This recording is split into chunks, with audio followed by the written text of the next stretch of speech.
What's going on, ladies and gentlemen, boys and girls, children of all ages? Thank you guys for joining me on another SLE Journey video. Okay guys, we're doing a free-to-play account video for you today, and one that is actually having a lot of people struggle, rightfully so, because when early access was around, this was one of the hardest stages for everybody who was playing. So I'm going to break down how to do floor 22 of the Battlefield of Trials on both Jinnu and the Hunters, and my strategy to get it done. Now, I finished this today on the live stream with both the Hunters and Jinnu himself, and we're going to walk you guys through exactly what I did and how you yourself complete this with ease. Okay, so it's not a very hard strategy. I'm going to break it down for you guys step by step, and once you guys get the concept, I think you guys can apply it however you see fit. You guys can see here, Hunters are on floor 24, Jinnu is on floor 25, so we have in fact finished it both. So let me get you guys to the live stream, and we're going to talk all about this. Now here it is, and here's me right there, right? With my stupid grin with the same shirt on, because it's the same day I'm making this video. I'm going to put this back here. You guys can watch me this time. So right here, what I'm doing is I'm actually switching up my strategy. I'm putting in 2 different ranged weapons. Do that, okay? It'll make your life that much easier. So first off, Westwind, A0. I have 0 dupes on this weapon, so it is A0 Westwind. Yes, it is still that strong. All right, now Radiru Longbow, I have A1. Gives me a little bit more damage. Overall, not a big deal. And you guys can see here, I am on 118 power versus 104. So we're not in the red. We're in the clear to do max damage, including all of our extra bonus stats. When you're in the red, you do get a penalty for all of your damage stats. Now we have Choi, Cha, and Beck. We have Igris and Blades as our shadows. And we're going to go in and walk you guys through this every single step of the way, and make sure you guys understand how this battle works. So you're going to jump in. The first thing that's going to happen is you're going to walk up and you're going to do it quick, because every second counts. There is a DPS race behind this as well. He's going to pop up. He's going to have ads, and he summons his tornado, which stays the entire round. That's right. So the first thing you're going to want to do, guys, here is just take out some of these ads real quick with your weapons and keep your distance. All right. Now, when you have enough of these ads killed off, the next thing you want to do is have some alone time with your best friend by summoning your shadows. That's right. Do a quick shadow step. Summon your shadows, and this way, he and the tornado are going to be busy focusing on Igris and the rest of your guys standing around. Now, this is why you bring 2 ranged weapons, right? You want to keep that distance as much as you can, and when the tornado decides to come after you, you guys can shoot at a distance and just damage. So, break damage does matter, hence why I have Beck. Make sure you have Beck. Now, or another breaker. Jinnu works really well here. Jin Chul works really well here. Like any real breaker that has distance works. Now, my skills I have here is multi-strike, that allows me to have invincibility when I cast it. It's a dark version of it. And I have the armor break freeze. Those are 2 important ones, because number 1, the invincibility helps to not take damage from the tornado when I'm breaking. And number 2, the freeze is nice because it keeps him still and it does a lot of break. And you guys can see here, we've almost broken him already, right? And I am taking a lot of damage, but that's fine. It's not a big deal. I just got to get that break in, and I end up doing it right about now. So here you can just run away.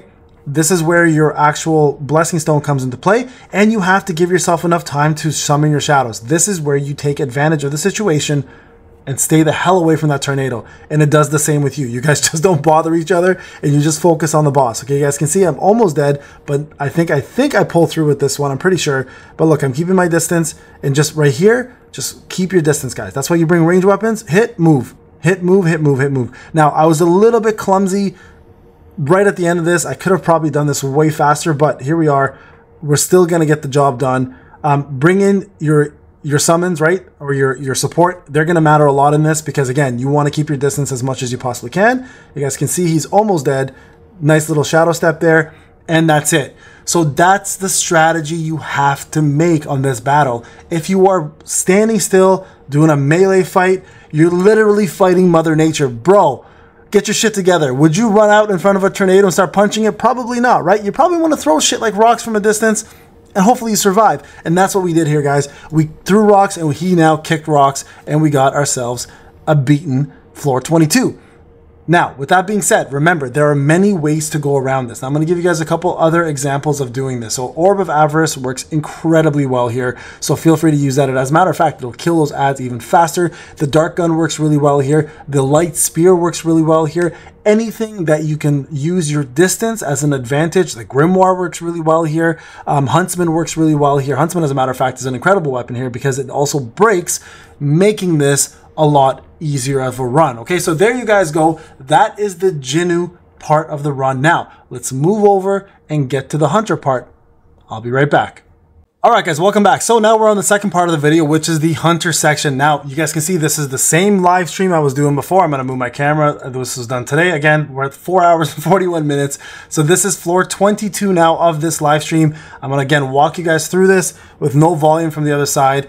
Now, I find the hunter stage a little easier. So I'm using the same hunters as I use as my support. So I have Cha, Choi, and Beck. Now, the reason why I use these units, of course, I want to get a break in. I want to get as much defense down, as much damage as possible through this, while I-framing through the tornadoes. This was a sloppy run, I'm not going to lie, but I still got the job done, and I think we had exactly enough power to stay in the white here, okay? So I start off with Beck here. Same scenario starts, right? You jump in, you're going to see he's going to pop up, summon a tornado, have his ads. Nothing changes in terms of format, right? The difference is you're going to start off with your shadows right away. Let the tornado take its time. Use Beck and try to get as many of these guys out of the way, and then summon for Choi. Now, Choi will do a quick AoE here in a straight line that'll kill most of these targets, and now you're left with not too much, and then just bring in shot. Now, iframes, the way it works, just so you guys are aware, is whenever you QTE, which is the quick time event or quick trigger event. I call it quick trigger. I don't know why, but that's what I call it. I think it's called quick time event. You can iframe. Iframe means essentially you're invincible for that animation. So whenever you do an iframe, the tornado can't hurt you, the animations can't hurt you, and the ultimates can't hurt you. Very important. This is what makes the hunter version of it a little easier, right? Now the shadows are dead. Use Cha to do as much damage as you possibly can. Be obviously very wary that she is very squishy, so you might have an opportunity to get yourself killed. So try to avoid that if you can. See, I'm almost dead, but I bring in back here, do as much damage as I can, and then I run away. Try to keep some distance from your tornadoes. Remember, every time you do an extreme evasion, your QTE can be triggered, which means you can bring in your next unit fairly quickly, and again, avoid damage from the tornado. Now, you guys can see here, he's already dying fairly quickly. Bring in Cha again, throw in your damage as much as you can, and keep your distance. Don't let her die, okay? Here, I have to do a core attack, an ultimate, or an extreme evasion to get the hell out. I do this, and I run away, and then I'm almost dead, right? Here we go. I got my shadows in finally. Now he's distracted. Again, tornado stays away from you at this point. So you can do one of two things. Either break him or just kill him, right? So in my case, I'm trying my best here to do both. I don't even know if I break this guy in this fight. So Choi's almost got enough damage going through here to do his ultimate. Cast that right away. There you guys go. Again, this was a very, very, very sloppy run. You can do this way better than I did. There you guys go. Look, I QTE'd right in, right? Nothing hurt me. Do your skills. And remember, when you do Waltz of the Dance, you actually don't have to hit the target to get the buff. Just do it anywhere. Get your 5 stacks or 3 stacks and then cast your ultimate. Look, 4 or 5 right there. I got all my 5 in the bottom, and now I'm casting my ultimate to see how much damage I do. 8 bars left. Bring in Beck here after this to make sure I don't take any damage. He's got the most amount of health, right? So he's going to survive here. Try to do a little bit of damage yourself, and then here I just let him die. It doesn't really matter at this point. I've got enough to finish the job, and then I finish it off with Choi. Again, super sloppy run, but the mechanics are the same. Shadows are being used to distract the tornado and give you guys some space to do some damage. Trying to break, didn't break that time, and that's fine. Not the end of the world. We still got the job done. Using your QTE frames and iframes, right, to avoid damage. So remember, to start a QTE, you either do core damage, extreme evasion, ultimate, and those will trigger it from happening, okay? Or trigger it to happen. And make sure you quickly go in, don't waste time, because that tornado is going to stick on you like white on rice, I guess. I'm going to go with that, I don't know. And then also at the same time, bringing your shadows will also summon your QTE also allow your QTE to happen, and your shadows will, of course, keep them distracted. Do your ultimates as soon as they're up. Build up your Waltz of the Dance with Cha. 3 stacks to 5 stacks, it doesn't matter. Ultimate all the way through, and you'll get the job done. So there you guys go. Hopefully this helps some of you get this completed. Now, a couple extra tips. You can use Lee Boro to make it easier because she's got distance. Lim is also amazing for this fight because he uses a bow and arrow. Plus, he moves around a lot. So Lim is a great option here as well, too. I don't have either of those units, so I didn't use them. But if I had Lim, 110% he would be in this fight over Beck, and this fight would be 10 times easier because I would have my distance the entire time while damaging. All right, guys, this is Payne. Hope you enjoyed the video. I'll talk to you in the next one. Take care.